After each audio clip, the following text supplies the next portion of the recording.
Shilaka blok, gaza blok, pena blok, pishgan g'ish, xom g'ish. O'zi nimadan tayyorlanadi? Tarkibida nimalar bor?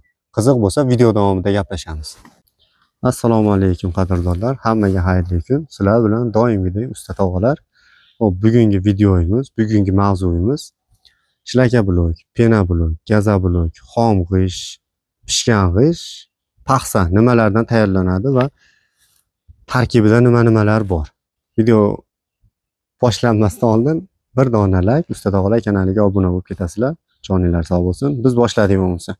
Xo'p, birinchi mahsulotimizga keladigan bo'lsak, bu mahsulotimiz paxsa bo'ladi. Paxsani plus minus. Xullas bu videomiz tarkibi haqida, plus minuslar haqida bo'lyapti. Shuning uchun tezda tushuntirib o'tib ketaman. Qisqaroq, lo'ndaroq, manfaatliroq bo'lsin deb bu harakat qilyapmiz. Xo'p. Paxsaning tarkibi shu oddiy o'zimizning suv, toza turpo. Shuni aralashtirib 2 kun, 1 kun loyda tindiradi. Lekin loy rasam ishlangan bo'lishi kerak. Tandirnikidan sal minoroq bo'ladi. Shuning uchun mustahkamligi juda yaxshi bo'ladi. Foydalari yozda salqin, qishda issiq bo'ladi. Eniga hozirgi kunda 40 sm bo'lib qilinyapti. Oldin 50-60 sm bo'lardi. O'shanga yarasha beton quyilardi. Hozir endi ekonomik variantiga o'tganligi uchun hamma hozir betonni 40 sm quydiryapti. Shu paxsa ham 40 sm bo'lyapti. Xo'p, buni pluslari shu, salqin, yozda salqin ushlab beradi, qishda issiq. Xo'p, mustahkamligi ham juda zo'r bo'ladi, chunki buni qurilish jarayoni etap-etap quriladi. Bir qator shu aylantirib quriladi. 4 kun, 5 kun qurigandan keyin ikkinchi qismi. Bu balandligini 50 sm qilib olib ketishyapti hozirgi ustalar. Bu minus tomoniga keladigan bo'lsak, bu turpoqligi uchun qurigan sali endi buni ichida hech narsasi yo'q. Albatta ura setka-petga tashalmaydi, shuning uchun sal yoriladi. U yorildi degani bu o'sha uy remont bo'lgandan keyin ham yoriladi degani bas. Bir marta yorilib oladi, bo'ldi. Remont qilsangiz shu bilan qoladi. Chunki biz buni 50 yil, 60 yil turgan odamlarning uyini buzganimizni ham ko'rdik. Ichki tomoni zo'r turibdi. Asosan hozirgi kunda betoningiz padushkali bo'lib mustahkam qurilsa, tepadagi qismlar rol o'ynamay qoladi. Shu. Paxsani minuslari shunaqa. Yana bir narsani aytib o'tib ketay. Hozirgi kunda paxsadan uy qurdirmoqchi bo'lsangiz, paxsa ustalarini 20 kun yoki 1 oy kutasiz. Chunki paxsaga ham talab hozirgacha bor. Bizda ajoyib odatimiz bor, endi bu hamma joyda bor. Misol paxsa uy qurdirmoqchi bo'lmasangiz, juda ko'p insonlar paxsa bo'lmaydi deydi. Undan xom g'ishdan qildir deydi. Biz paxsadan xom g'ishga o'tgunimizcha paxsani yomonlab qo'yamiz. U xato bo'lsa kerak. Meni shaxsiy fikrim, bu mahsulotdan bu mahsulotga o'tish uchun bu mahsulotni yomonlash shart emas. Bo'ldi, yo'q, menga mana u yoqadi. Mana shundan qilib beringlar desa bo'ldi. Paxsadan bu. Shunaqa gap so'zlar ko'payib ketdi hozirgi kunda. Xo'p, bu xom g'ishimiz akalar. Xom g'ishni ham mahsul tarkibi xuddi shunaqa, turpoq, toza suv bo'ldi. Loyini ishlanadi. 1 kun salafanda turadi, keyin qolipga solib quyiladi. Qurigan shu holatga keladi.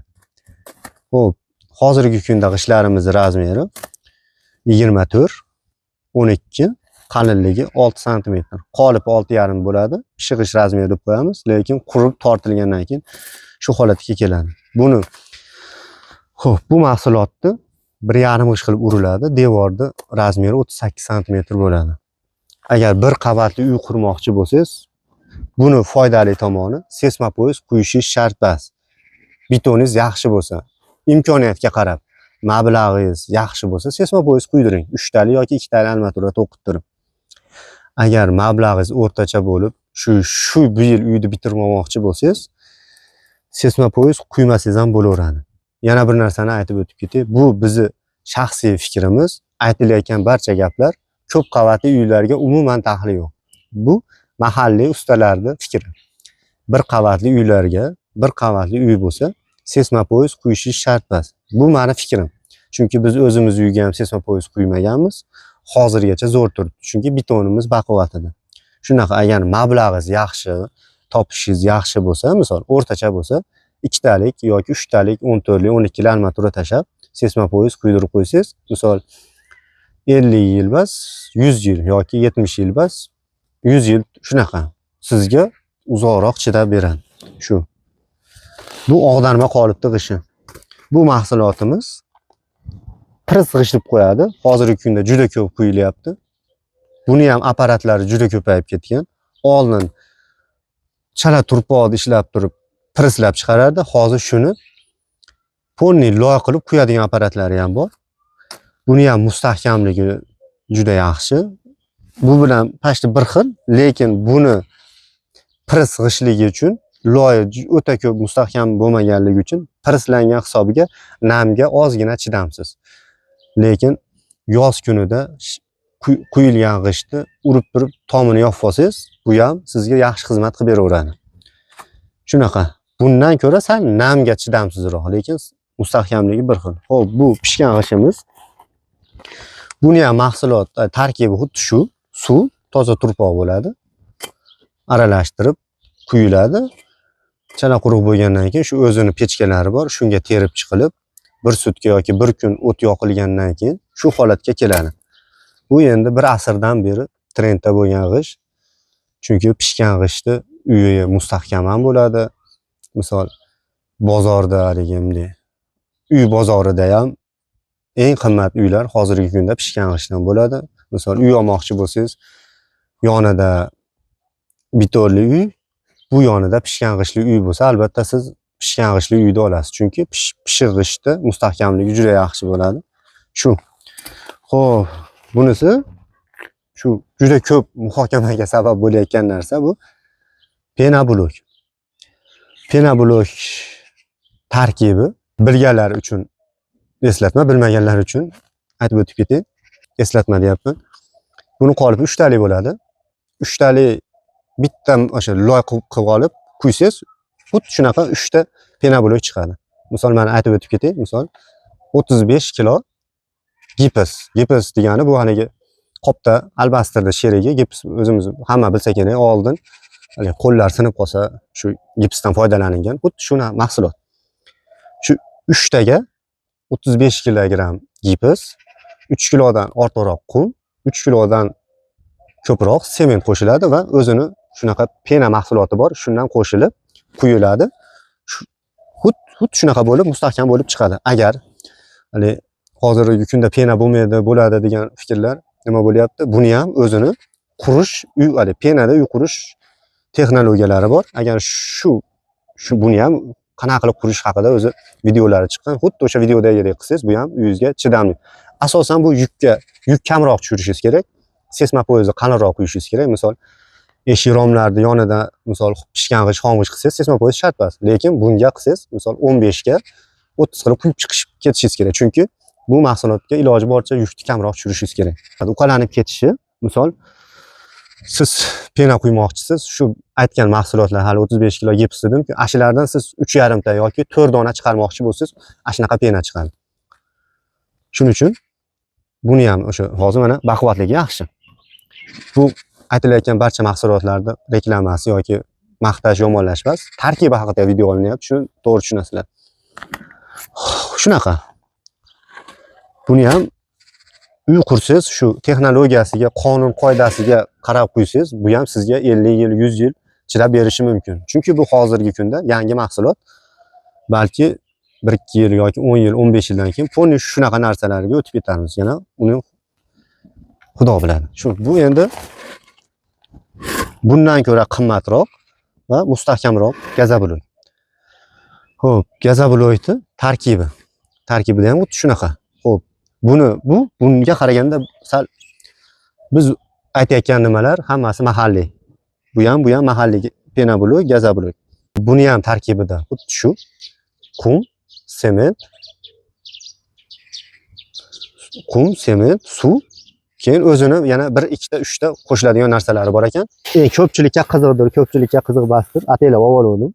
Mana shu 3 ta mahsulot asosiy rol o'ynaydigan shular ekan.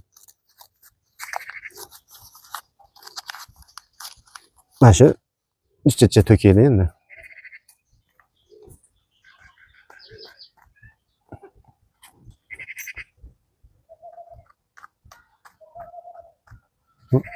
Bu qimmat narsada qarang, to'kilgisi ham kelmaydi.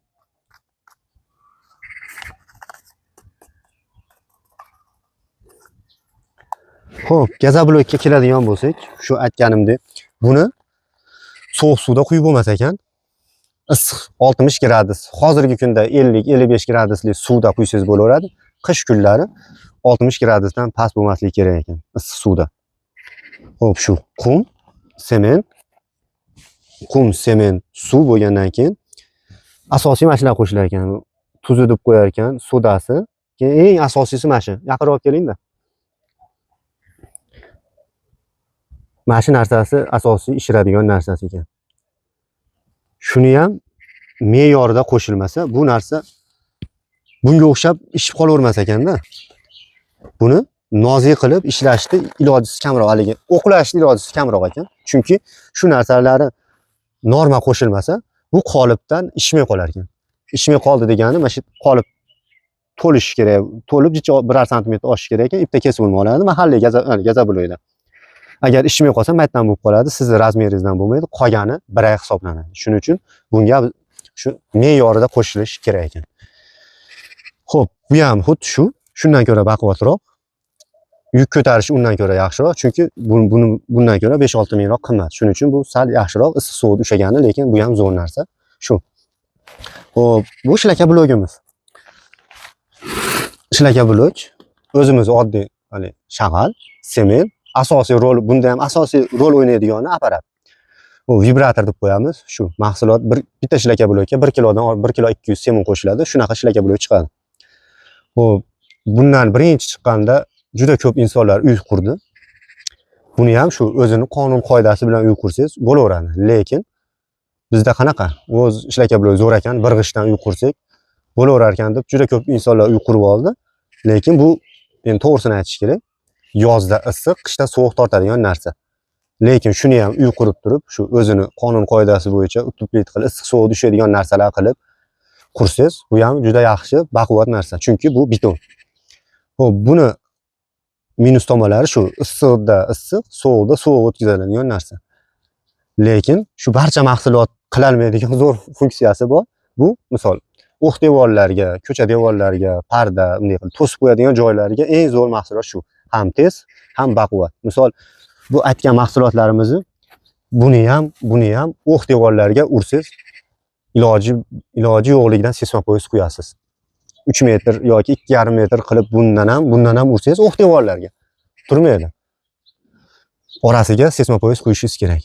Lekin bu shlaka blokdan o'q devor qilmoqchi bo'lsangiz, misol bo'yi o'rtacha 2,5 bo'ladigan bo'lsa, 12 qator yoki 11 qatorgacha seysmopoyez qo'yishingiz shart emas. O'zini ustokalari bor, ashi bir-birini tishlab qoladi. Yarim g'ish qilib ursangiz ham ko'taraveradi. Buni ham joyida ishlatsangiz, bundan zo'r narsa yo'q. Shunaqa. Hozir aytganimizdek, siz shlaka bloy olmasdan gazobloy olinsa, siz shlaka bloyni yomonlamasdan gazobloyni oling. Bizda shunaqa jicha nima desa bo'ladi? Shunaqa odatlarimiz chiqib qolyaptiki, misol gazobloyni ko'rsatmoqchi bo'lsangiz, penabloyni albatta yomonlashingiz kerak. Buni kuvaldada bir urib sindirib turib, shlaka bloyni davri o'tdi. Endi gazobloydan quramiz. Yoki gazobloyni sindirib turib, gazobloyni davri o'tdi. Penabloydan quramiz yoki penabloyni urib sindirib pishgan g'ishdan. U mana shaxsiy fikrim noto'g'ri narsa. Chunki bu mahsulotni uy quradigan ham bor, bu mahsulotni uy quradigan ham bor. Hamma o'zini cho'ntagiga, mablag'iga qarab ish qilib uy quradi. Shuning uchun hamma insonlarda o'z fikri bor. Xudo xolasa bu videomiz barcha ko'rsatgan mahsulotlarimiz tarkibi haqida bo'ldi. Xudo xolasa Usta Tog'alar kanalini kuzatishda davom etinglar. Keyingi videolarimiz shlaka bloydan uy qursa qancha mablag' ketadi, penabloydan, gazobloydan qancha uy qursangiz qanchaga mablag'ingiz ketadi. Shu haqida video olishga harakat qilamiz. Joninglar sog' bo'lsin. Obuna, like esdan chiqmasin. Barchaga rahmat.